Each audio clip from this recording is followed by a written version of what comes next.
Peter and members of Flag Australia and myself are hearing on a regular basis about the pressure that our farmers and food producers are under.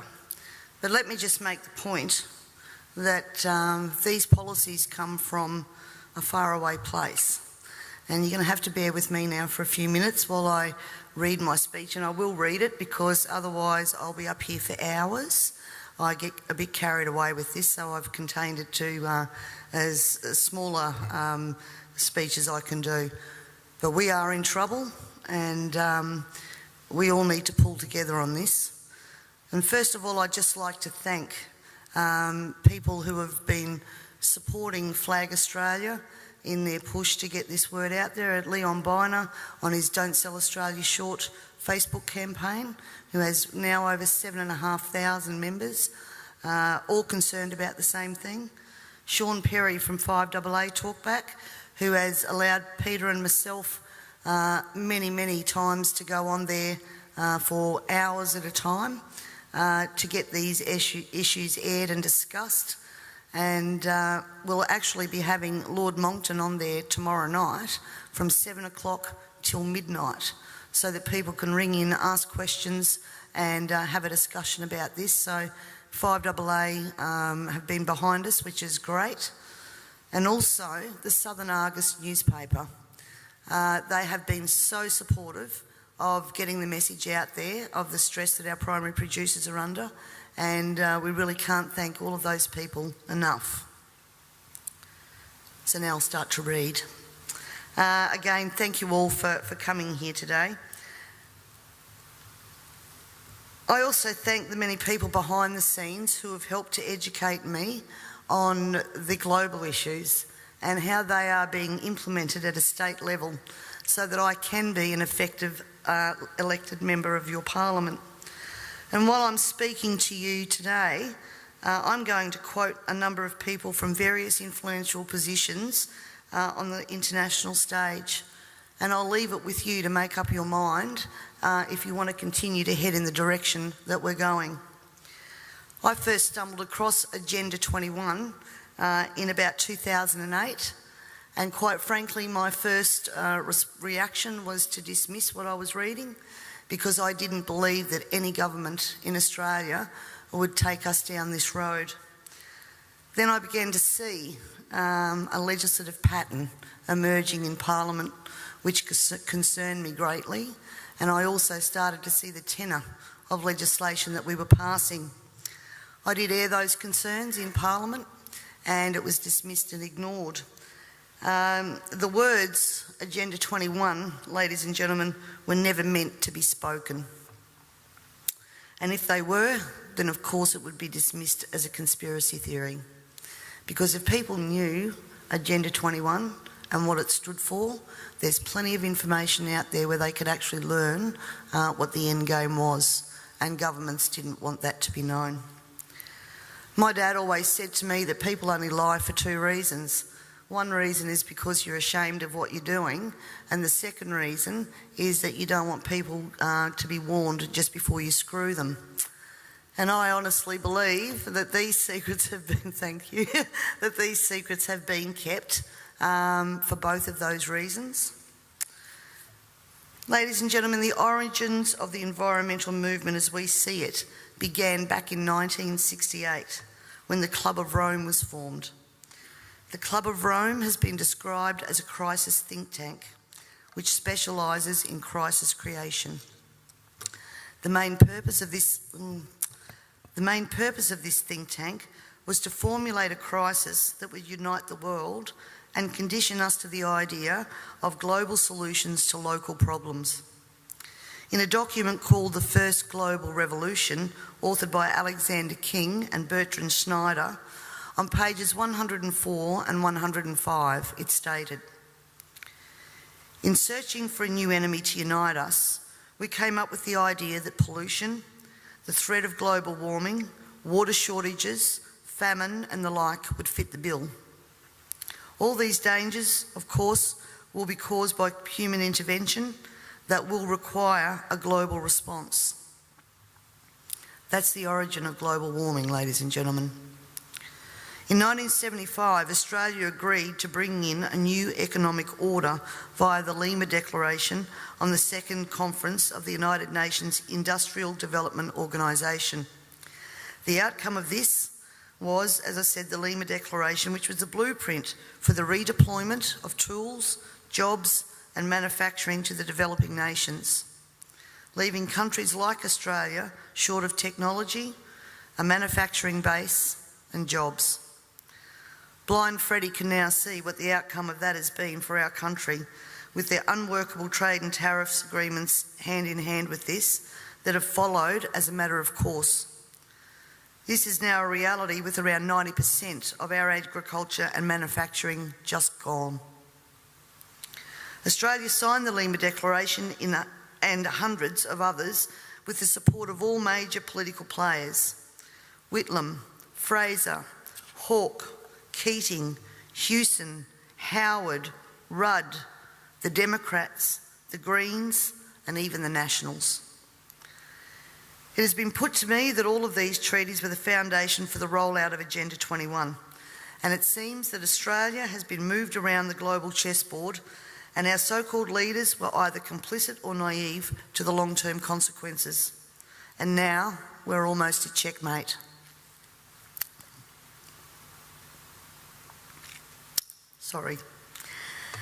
In 1992, former President of the United States, George Bush Sr. said, "Effective execution of Agenda 21 will require a profound reorientation of human society, unlike anything the world has ever experienced.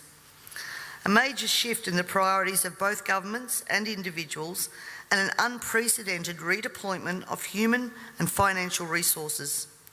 This shift will demand that a concern for the environmental consequences of every human action will be integrated into individual and collective decision-making at every level."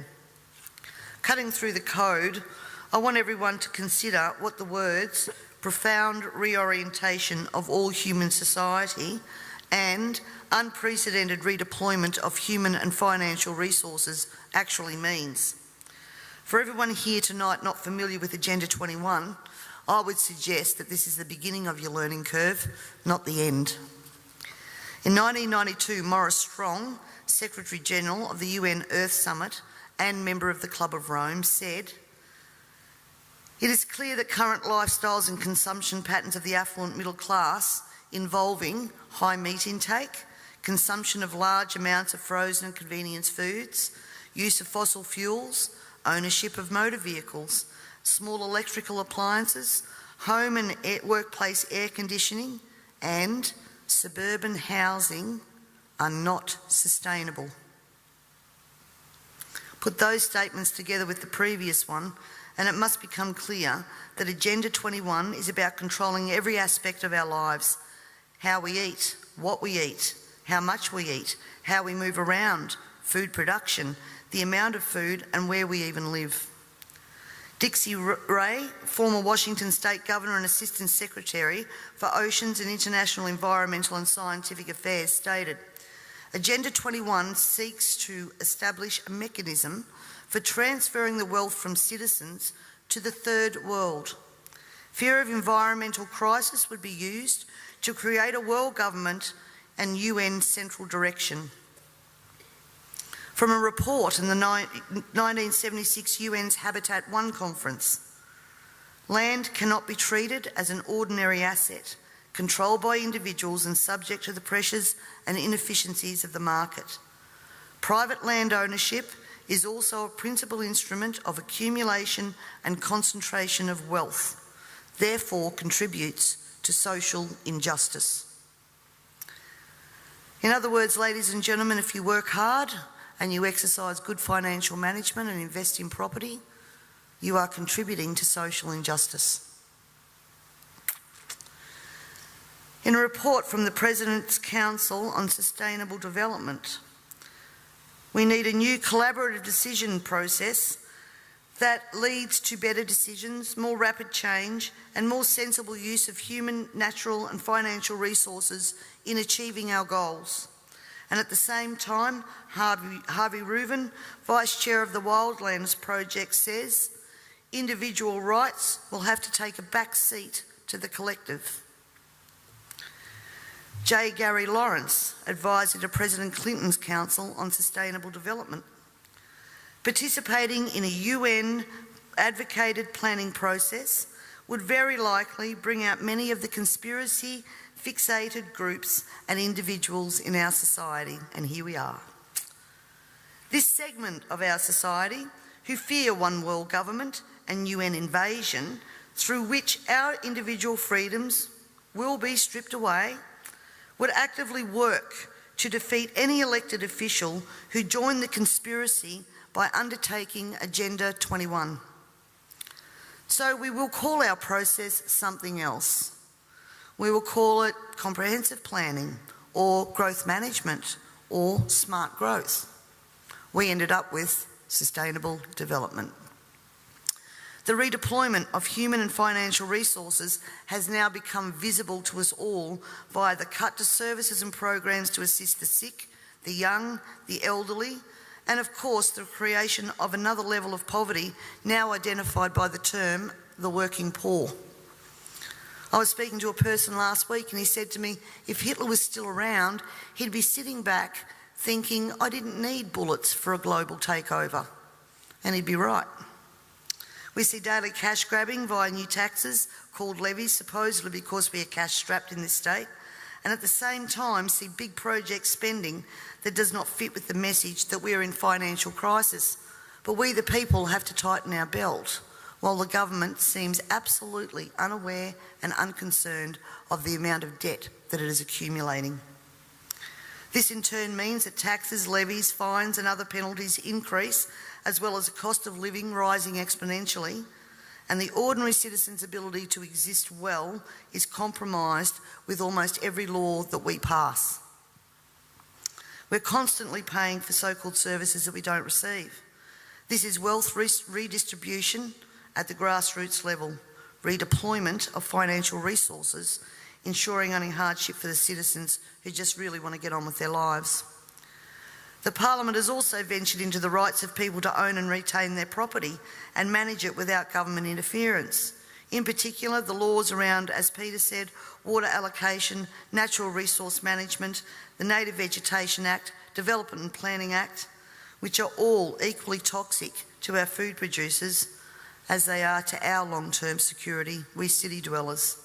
Everyone needs to remember, we all pay a natural resource management levy on our tax rates. So this is not just going to affect the food producers. The intrusions into our property that Peter was talking about that land producers are going through will roll out into the suburbs and into the city because they have the authority to do that.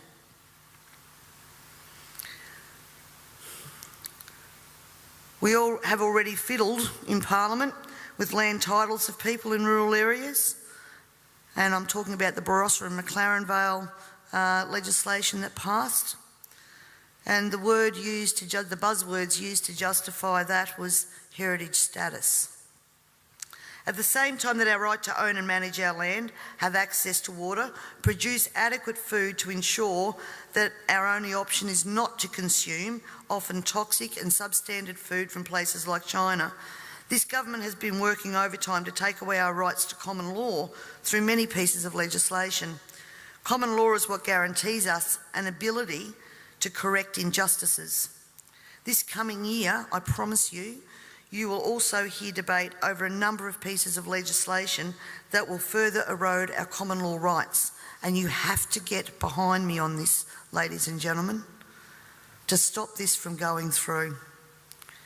As Agenda 21 became more and more apparent to me, I began using the line in Parliament that government was now declaring war on its own citizens.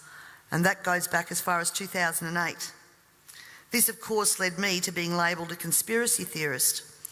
But here we are now, openly talking about Agenda 21 and the ramifications we will see in a short period of time if this is not stopped in its tracks. Let me just say that I often hear we cannot stop what is happening. Two-party preferred system, vote Labor, vote Liberal, what does it matter? And in fact, that's probably true for the House of Assembly, because that's where government's formed. But ladies and gentlemen, here in South Australia we have the Legislative Council, the House of Review. And my friends, that is where the true power does lie. And the last thing that governments want you to understand is that no matter who is in power, the Legislative Council is there for checks and balances. And when the Legislative Council isn't overly influenced by the major parties, legislation can be blocked.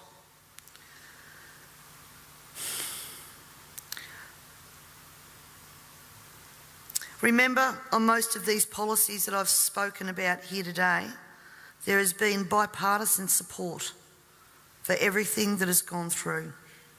When the major parties join together, then the crossbenchers and minor parties, basically our vote is null and void. The way to avoid that is to make sure that when the major parties do join together, they don't have the numbers. For way too long now, we the people have been asleep at the wheel, and it is time to wake up and participate in the democratic process. And to do that, you need to understand the parliamentary and political system that you are trying to rein in. In 1972, the Club of Rome published the alarmist Limits to Growth document, warning of worldwide overpopulation, the need for sustainable development. This was the beginning of the slow process of social engineering and programming people to accept that the planet is struggling to sustain life. On the 8th of October 1973, the New York Times reported a quote from Ted Turner, also Club of Rome. The social experiment in China under Chairman Mao's leadership is one of the most important and successful in human history. In 1987, Mikhail Gorbachev, also a member of Club of Rome, said, "We are moving toward a new world order, the world of communism, and we shall never turn off that road." He also quoted in 1996 Monetary and Economic Review on page 5, "The environmental crisis will be the international disaster that will unlock the new world order, one world government." In 1992 came the Earth Summit, which produced the document called the Earth Charter. This document was co-written by Maurice Strong, long-time globalist, elitist, member of Club of Rome, and Mikhail Gorbachev. Both Strong and Gorbachev stated that it was hoped that this document would be adopted as the new 10 Commandments, with environmentalism as the new one world religion. Out of this summit came Agenda 21. Ted Turner, who was also a member of the Club of Rome, was quoted as saying in 1996, "The total population of 250 to 300 million people is ideal. That means a reduction of 95% from present levels would be even more ideal. Anyone who abhors the China one-child policy is simply a dum-dum."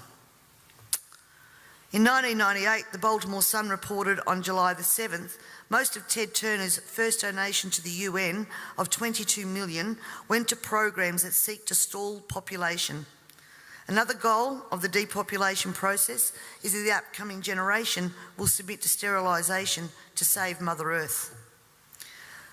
Ladies and gentlemen, everything I've said here tonight can be verified by document searches, and it is now time for us all to take off our blinkers and encourage our neighbours to take off their blinkers. And it's also time for you to demand that every person you elect fully understands this policy that is being rolled out via local, state and federal government at a concerning rate. We're not talking about decades, we're talking about only years before this is fully implemented. And every day another law is passed, is introduced to produce the endgame of Agenda 21 being fully implemented. So the question that Lord Monckton asks, carbon tax, climate change and Agenda 21, can democracy survive all three? Needs to be answered, and answered now. And you need to find out from your elected members what they know of Agenda 21, and if they don't know it, educate them. And if they don't know it, then push them to understand what they are voting on in Parliament, because this is crossroads. I thank you all very much for your time and for your attention, and I would now like to take the opportunity to introduce Lord Christopher Monckton. Thank you.